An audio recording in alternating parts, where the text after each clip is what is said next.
to Community Connections with Children's Services Council of St. Lucie County. I'm just one of your hosts, Sean Boyle, and with me is Ashley Mott. And welcome to the half-hour TV show, thanks to a wonderful partnership with St. Lucie Public Schools, where our television show, where we talk about resources and things that are available for children and families, comes to life thanks to that partnership. And you can watch us on WLX TV. Obviously, if you're watching us now, it's probably on your cable provider. But if you want to go back into the history of the show, and you're like, what does Sean and Ashley look like 12 years ago? You can find that out by going caution. With caution, lots of caution. Go to WLX, look up on YouTube, WLX St. Lucie. You can find not only our show, but all the wonderful programming that takes place through St. Lucie Public Schools. So I've already touched upon this before. This show is all about connecting you, the viewer, to resources and things that are available to children and families in St. Lucie County. We clearly are not media professionals, although we cosplay this once a month here in the studio. But what we do... We haven't gotten better in all the years either. No, we may have gotten worse, actually. You guys could be the judge by looking at past shows. But what we do at the Children's Services Council, besides this monthly television show, is we focus on 5 priorities. And those priorities are, 1, making sure every baby's a healthy baby. 2, stopping child abuse before it happens. 3, keeping kids off the streets. 4, keeping them in school. And 5, keeping them off drugs, alcohol, and other risky behaviors. And when I say that those are our priorities, what I mean by that is we track indicators in those 5 priorities. We look at data, and we fund and make available programs to address those priorities in our community for services that are available to all children and families in St. Lucie County. Yes, and one of the fun things that we get to do on this show is bring on guests. And we have a great guest today, which I'm a little embarrassed that it's been as long as it has. We were talking before the show got started that she's been here, but we'll save that surprise. Don't cut it to her too early. We'll save that surprise for later. She's like going, wait a minute, I don't have 28 minutes worth of material. No, it'll be worth it, I promise. We'll pop. But we do utilize the show to talk about the programs. There's a lot of different ways, though, that you can learn more about those programs. Obviously, on our website at www.cscslc.org, we have a list of all of our funded program partners there, along with their contact information. So if there is something that you are looking for your family, or to share with a coworker or a congregation member, everything lives there for you to check out. We also have, since you brought props today, I'm gonna talk about one. We have, if you've watched the show for a long time, you've probably heard us talk about our Family Guide to Programs before. So making sure I grab the right prop. No, we're on our, I don't know, 4th version? Oh, easily. Maybe 5th version of this. It keeps getting smaller and smaller, which is ironic because we keep adding programs. And the font keeps getting smaller and smaller. The font is smaller. Bring your glasses or magnifying glass. Apologies for that. But this front and this one-page front and back document has all of our funded program partners in it. So it is a great resource, is a great tool to have on hand if you need to share information with families about what programs they can access for their children. We have it now available in English, Spanish, and Creole. We are working on a Portuguese translation as well, so we'll have that in the future. If you have anywhere that you can host printed copies of these, if that is something that would benefit you or your organization, we are happy to deliver those to you. But these are also available on our website to download the PDF version if that would be helpful. But it's just really like a quick glance at our programs along with phone numbers for all of them. And, and it's nice because, as somebody, you and I both tabled events, right? Yes. I know our guest has tabled an event. And what that means is you provide a table, the tablecloth, and all your collateral material. So, when we're giving books away, I'm always like, oh, I got to haul 6 boxes that weigh 20 pounds each. You're counting the trips. The smaller the guide is, the better it is for tabling events. But what's great about it is when we table an event, you'll talk to a parent, and inevitably they're like, oh, you're with the Children's Services Council. What do? You explain it, and they're like, okay, I have this issue. And you're like, okay. And so you can take it and say, all right, call this organization. So it's a great resource. Yeah. And I would argue, because we're on the education channel with the St. Lucie Public Schools, maybe guidance counselors have a copy of this. We do typically at the beginning of the school year have conversations with them about delivering some copies to school. So we'll make sure that we make that available to them as well. But it is kind of a quick, easy way to learn about our programs and to get a glimpse of what they're offering to the community. We've gotten this far in the show, and we've yet to mention social media. What is wrong with us? Your favorite. We are on the book of faith i.e. Facebook. That's for all you office watchers. We're on the Book of Face. We're also on Instagram. Look up Children's Services Council, St. Lucie County on Facebook. There are other Children's Services Councils, so make sure you put in the St. Lucie because we're clearly the best. And then on Instagram, we kind of flip it a little bit. It's St. Lucie CSC, correct? Is our username? Just to keep things interesting. Just to keep you on your toes. And Instagram's better because we don't put many words on there. So I do want to mention one thing, and I didn't tell you I was going to talk about this, but you'll be okay. Get the editing tools ready. Just kidding. Just kidding. So it's summer. Clearly. It's hot. It's 1,000 degrees outside. It also rained like every day last week. Correct. I don't know if anyone remembers that, but it is summer, and I want to encourage you. I know that social media is a challenging place to exist right now, but we have some really cool stuff happening this summer, and we have encouraged all of our summer programs, along with all of our summer passport programs, to share what they're doing on social media so that you in the community can see what's happening as well. And so if you haven't heard about our Summer Passport program, it's a really cool initiative that we are able to do in partnership with the St. Lucie County Chamber of Commerce, where chamber member businesses or attractions or excursions that exist in our community make themselves available to the kids participating in our summer camps. So there are a lot of opportunities for kids in our community to attend Mets games, or to visit the Navy SEAL Museum, or to go out on an Indian River Lagoon tour. And so through these chamber partners, our kids are getting to experience that all summer long at their different camps, and they're going to be posting about it on social media. So I'm just encouraging you to check those out, to be a patron of those businesses who are giving back to the community, because it's such a unique thing for them to be able to do. But keep an eye on photos that will pop up for those, because I know some have already happened last week, but there's a lot more to come, and they're really cool. And just to elaborate a little bit on that, we've been doing that for about not quite 10 years. Yeah. Just shy of that. And what the way it all came about is, we fund these programs, we fund these summer programs, and they would, 10 years ago, they would request to go to Disney and Busch Gardens, which is a great adventure, but it's taking St. Lucie money to another county.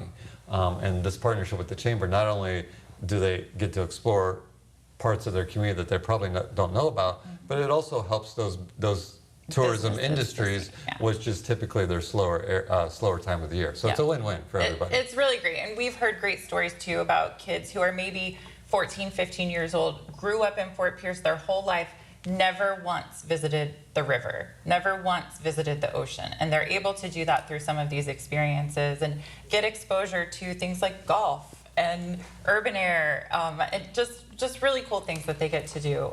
So keep an eye on that on social media. We'll obviously share more about it as we get through the summer, but there's going to be some great stories from it. So real quick, back to I have two things before we get to our guests. Okay. One, a website. She's being patient. One side, a website reference.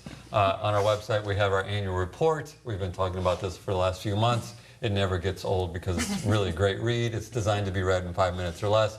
Lots of visuals, graphics, and a lot of numbers. And as we always say, behind those numbers are actually stories of families, so we've included some of those stories in there. Also on our website, which I did not bring a copy, our program accountability report, our mid-year report at the 6th month and at the annual mark. Every page has a description of the programs that we're funding, and an accountability piece of how much money they've spent, number of children that they served compared to their goal, as well as their outcomes. But it's called the Program Accountability Report because it's all about accountability. Pretty self-explanatory. And it's not accountability like bad on you program, more of just like look what's happening in our community and look what's being accomplished. And the last thing I'll say is this is where I thought you were going to go about social media. So this is also unscripted or unplanned. So feel free to edit this too. It is summer, as you mentioned. It is. And I know in the summer when you're looking after kids, you're tempted to maybe, hey, I'm watching the kids, but I'm really on social media, checking out my phone. And I would caution you not to do that, particularly around bodies of water. If you are at a pool party or if you're taking kids to the river, to the ocean, make sure you have at least one responsible adult watching the water at all times. And that does not mean checking their phone or reading a book, which I see oftentimes when I go to friends' houses. So I'm the guy who's sitting there staring at the pool because drowning and water safety, or drowning is prevalent, or not prevalent, but is the #1 cause of fatalities with children in the state of Florida. And everybody thinks drowning takes place, it's loud, it's splashing, you'll hear it. It doesn't work that way. It's silent. And just make sure that, and I don't mean to go morbid here, but make sure, particularly in the summer when you're around bodies of water, at least one responsible adult is watching the pool at all times. And if you don't know who it is, it's you. Congratulations. Yeah. It is you. And on that bright note, let's introduce our guest. So, were you ready for that? No, we do. We have a great guest today. She's a great swimmer. This is my segue. I've never seen her swim, but I'm just assuming. She's a Florida baby, right? No, Yeah. she's not even. Yeah. You are? I am a All right, native. we'll take it then. Okay. So, me too. Yeah. We have a great guest today, and again, I'm sad that it's been so long I want a high five. No, I'm just kidding. since you've been with us. But we have Jessica Bright with us today. She is the executive director of the Inner Truth Project, which is an incredible organization here in our community. I was actually talking with someone about it yesterday who works in the mental health field, who is not from here, and she was like, wait, tell me more. Like, so interested in what you guys were doing and all you've been able to accomplish in your time here. And did you tell her to wait till the show? I said, So we have an audience? I'll send you a link tomorrow. Yes. We'll see what happens. No, but thank you so much for being with us. Yes. We're now entering. So tell. I know there's like some backstory here, but you're settling into like how long now as The executive director. Yeah. So April 1st, April Fool's Day, Oh, was that's officially. your bad start joke. date? Yep, officially 1 year. Yeah. a Yeah. bad joke, Jeff. It's not bad at all. Actually, That haven't surprised you? Like, sorry, that was a joke. That's a long play joke. No, I'm just kidding. No, it's No. great. So you officially took over April 1st. correct. So a little of over a year ago. 2024. I've been with the Inner Truth Project almost 7 years. 7 long years. July 17th, I'll officially be. So it's actually, I just want to go back a little bit because it's funny that, you started off with the Guide to Programs resource guide.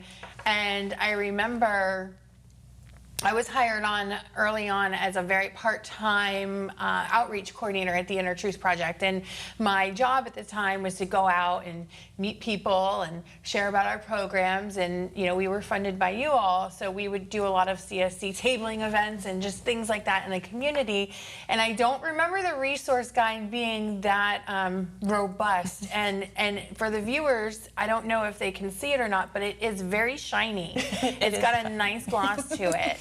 It's very I pretty. polished it before because I knew it was going to be on camera. Very pretty. Thank you. Yes, but it's just a reminder of where we're going in our community and the growth that we are doing and the mark that we're making here with the different programs and support services. So the Inner Truth Project is proud to be listed on Well, that. on that statement alone, you can take over my role in hosting the show because that was very well stated. We appreciate that Thank sincerely. you. That's awesome. So, Yeah, I'm not a paid professional or anything. That's So, okay, neither yeah. are we. For anybody who maybe is not familiar with Inner Truth Project and what you guys do, give us kind of like the synopsis of how you work in our community. Perfect. So we've been in St. Lucie County for over just about 15 years, I would say, since 2012. And what we do is we support families who've been through any type of sexual abuse or sexual trauma. Just statistically speaking, 1 in 3 women, 1 in 6 men will experience sexual abuse before the age of 18, somewhere in their lifetime. With that, we're here to support individuals on their healing journey. And that may look different for everybody. So the Inner Truth Project, we offer individual counseling, we do support services, groups, empowerment workshops, we offer equine therapy, we do yoga, and a whole bunch of other fun stuff in between to celebrate survivors and to, share that, this crime happened to you, but we can move forward and together we'll help you heal. That's a heavy area to be working in. Yes, good morning. Yes, good morning. Yes. Or yes. good night, or good evening, Yeah, whenever yeah. you're watching this. We just assume 2 a.m. Yeah. when most people are sleeping. So how do you? So that's a heavy topic, right? Yeah. And those statistics, 1 in 3 and 1 in 6, that's very alarming. How do people contact you? Like, it's not like do you have an advocacy group that works with law enforcement, or is it most self-referral? How do you get your clients? So basically, clients, most people call Survivors. them, the Inner Truth Project, we call them survivors, because that's what people are after they've experienced this. They're surviving. So good question. We have referrals that come from law enforcement, hospitals, our community partners. We work very well. People, other mental health agencies. I know back in May, you guys had Tykes and Teens on for Mental Health Awareness Month, and they are amazing. In case you don't know, this is now June. And Surprise. surprise, here we are, summer. And we work very well with them as too, and maybe they might support with the individual counseling, but the teens and the families need additional group support or parent support. So collectively, we all work together by referring survivors. We also have people that are searching the web, looking for, just an outlet, looking for an answer, looking for that one last place before, they may say, that's it, I'm throwing in the towel, or I'm over it, or, so it's really word of mouth. We do get a lot of survivors that have experienced our services, and then they, tell, friends that maybe have experienced the same thing. One thing I do want to point out that, about our organization is that it doesn't matter how long ago that the abuse happened, whether they reported or didn't report. We're here, to support you. We're not, in the business of saying it happened, it didn't happen. We believe you no matter what. And it's what can we do? What do you need? How can we help you? How can we meet you where you're at? And you're clearly on a show with the Children's Services Council, and you're one of our partners, so obviously you work with children, but you also work with adults as well. Yes. And so back in the day when I started, we really put a lot of effort into helping the children, right? And the executive director at the time, I remember saying to her, we have to expand our support to the parents. A lot of our parents have had different trauma, and they've experienced different things themselves.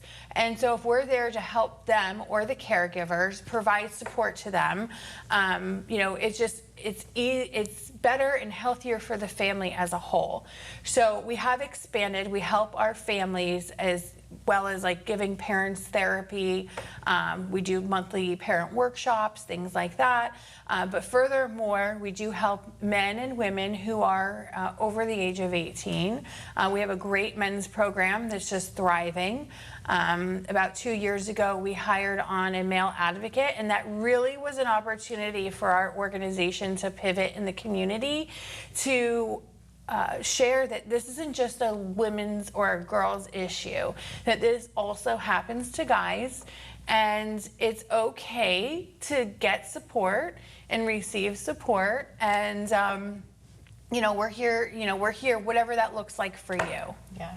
I think going back to the point that you made about serving the family too, Sean and I were just having a conversation. I read an article recently that talked about millennial parents are now parenting a generation of kids who are so in tune with their feelings, and it is not how we were raised. And it's so different. And I think when there's trauma, especially sexual trauma, that is enhanced tenfold.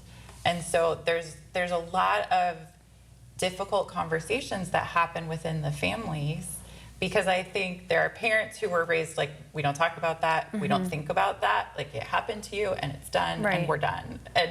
And the kids really want to talk about it and process it, whatever that looks like for them. And so I love that you guys bring the whole family in, because it's not just a teenager or a child's problem. It impacts the entire family. Yeah.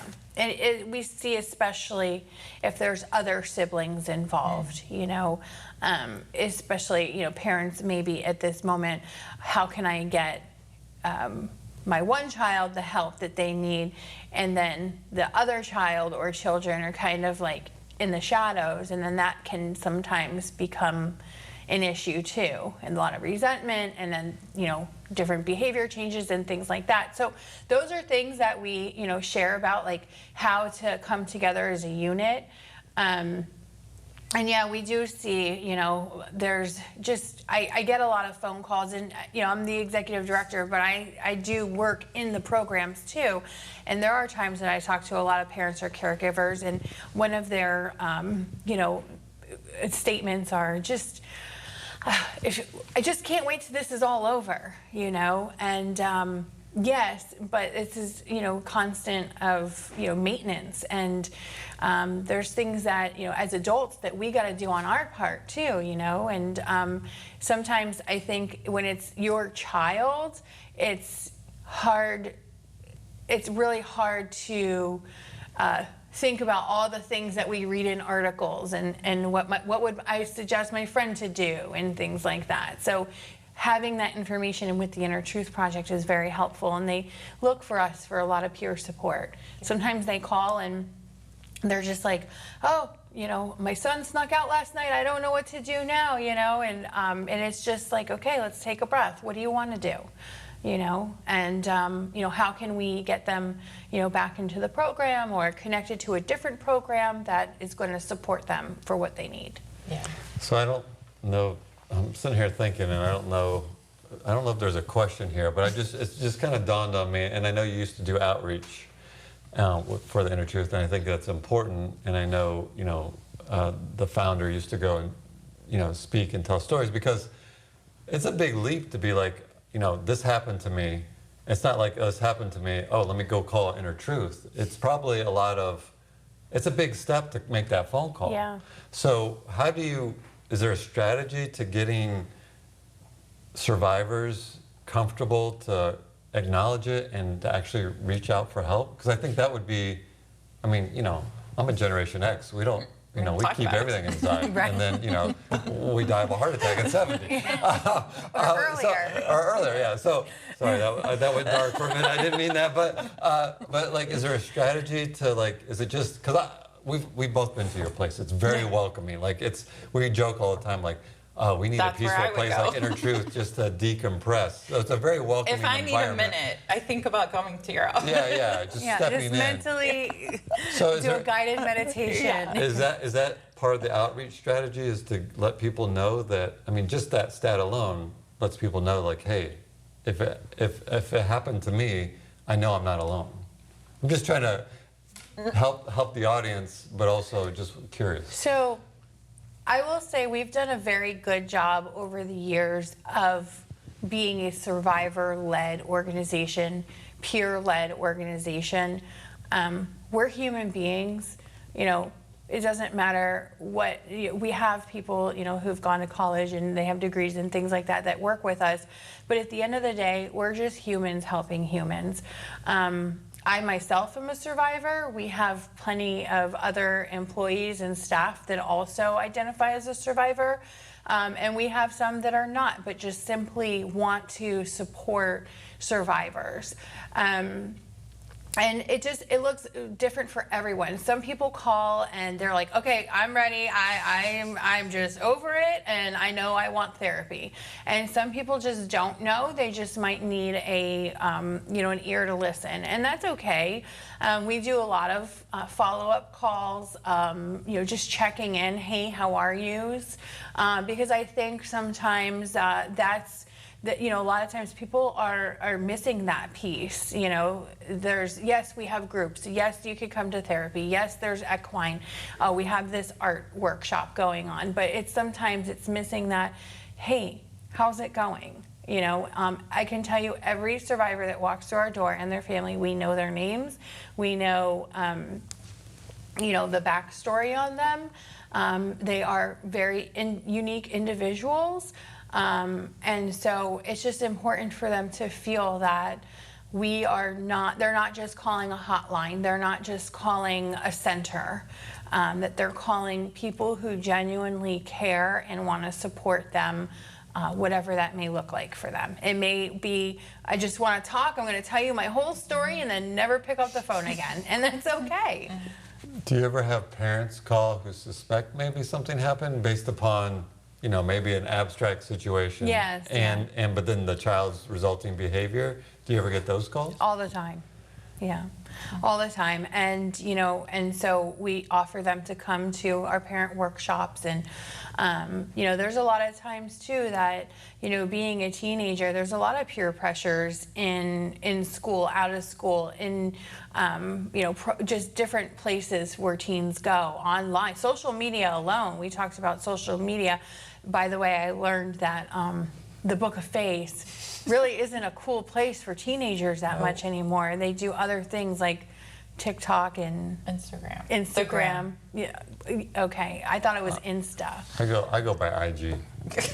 Yeah. Well, I just make stuff up at this point. So Jessica, we've talked about, I feel like the different people who reach out to you, the different things that happen that cause them to, but how do they get to you? What's the best way? Do they always have to call? Can they come by? Absolutely. They can give us all those yes, options. So they can call us at 772-200-4599. They could visit us on the web at innertruthproject.org. They can also visit, if they are a Facebooker, on Facebook, send us a message. Instagram, send us a message. But more importantly, you could always visit cscslc.org and look at the programs that are available, and you will find us on the list. And 211 as well. They can call 211. Very good point. Yeah. I mean, she's getting it. I know. Yeah, our jobs I don't are know done. if we're supposed to slide her some money or what's happening here. So if anybody's watching, I'm going to ask you to repeat the phone number again a little bit slower. Okay. We used to do a radio show, and the one critique we would get from our audience members was, you say the numbers too fast. So Okay. just so that, and this is your cue, listeners or viewers. Write it down. Right. Get your pen ready. No, just get your camera ready. Yeah.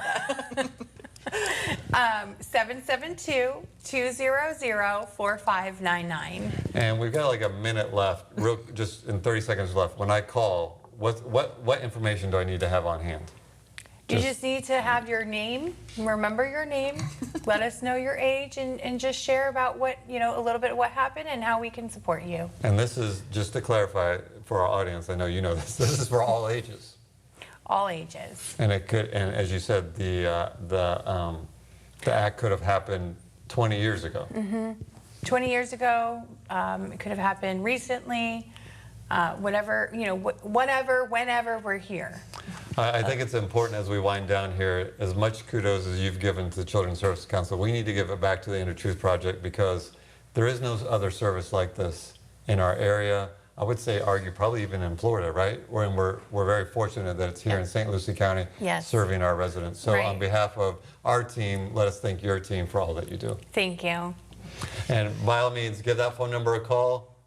772-200-4599. I had to make sure I didn't put my cell phone number. Give that out, but also if you happen to be in a place where you can give, I'm sure you would take any kind of donations and money and all that good stuff. Right, visit our web. All right, we're at the end of our time. Thank you for watching. It's a monthly show, so we'll be back next month. And a reminder that it's our children, our community, our future. Now more than ever, folks, we're all in this together. We'll see you next time.